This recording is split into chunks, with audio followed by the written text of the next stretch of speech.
un enfant. Monsieur le Président, terminons avec le cas André Onana. Vous avez dit qu'il y a quand même eu cet échange vif du côté du Qatar. Nous sommes là des journalistes. Reprenez. Nous sommes là des journalistes d'investigation. Est-ce que vous reconnaissez quand même, peut-être sous le coup de la colère, que vous avez eu des propos très durs à l'endroit d'André Onana? Je vais peut-être chercher à faire en sorte que vous rappeliez. Allez-y. Est-ce que vous avez dit à André Onana que vous allez détruire sa carrière? Écoutez. Est-ce que vous avez dit à non, André non. Je vois déjà vers où vous êtes en train de... Monsieur Parfait. Ah, vous êtes en train de me stopper là. Je vous stoppe parce que je vois déjà la porte de sortie, je dirais. Mais ne l'ouvrez pas parce que je ne vais pas vous permettre. Ah bon? Oui. Non. Écoutez. Quand nous nous sommes retrouvés, nous étions 3. Oui. Moumine, André et moi-même. J'ai fait le reproche à André.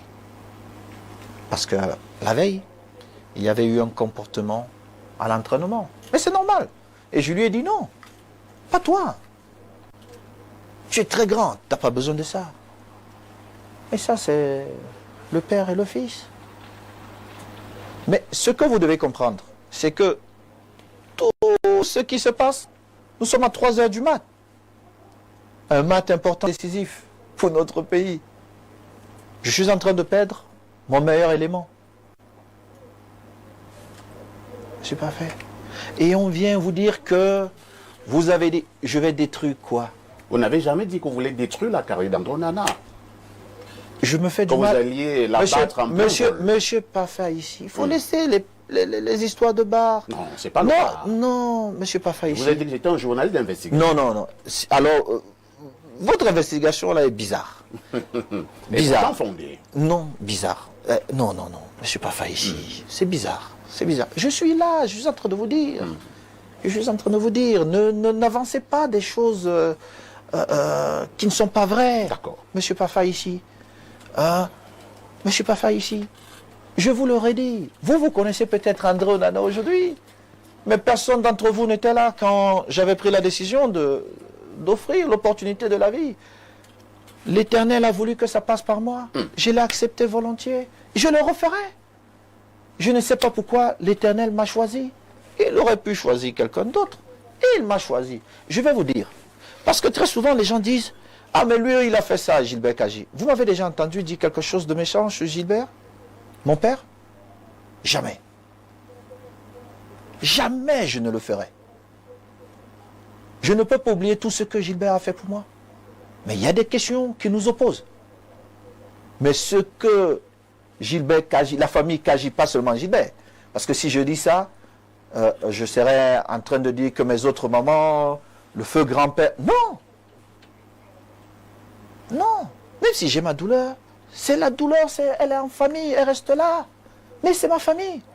Quand personne ne croyait en moi, cette famille a cru en moi. Monsieur Parfait ici. Et c'est ça le plus important pour moi. Pour certaines personnes, on vous amène dans des faux débats parce qu'ils vont profiter d'une faveur de la famille, vouloir faire croire à la famille. Non.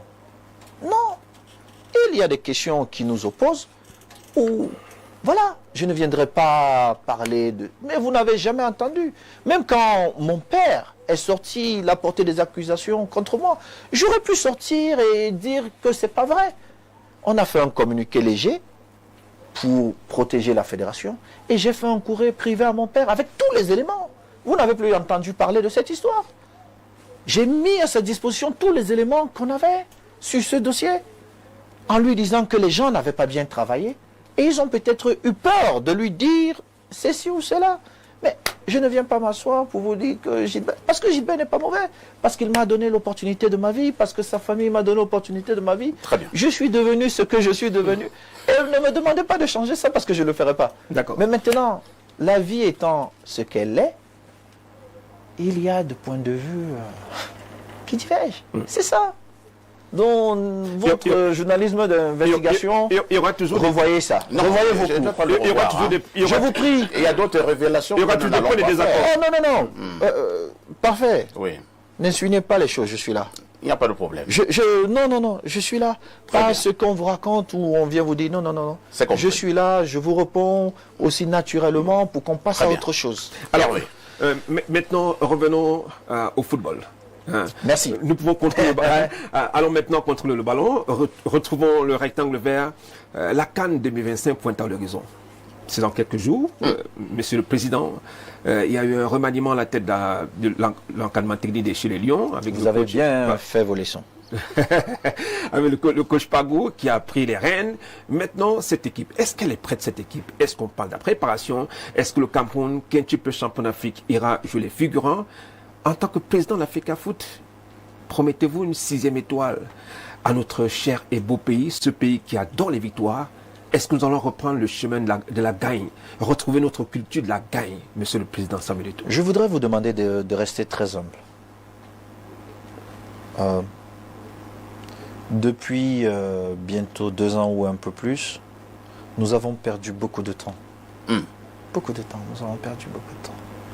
Je vous prie de rester humble, de commencer. Nous allons commencer à construire les victoires de demain, mais nous sommes le Cameroun.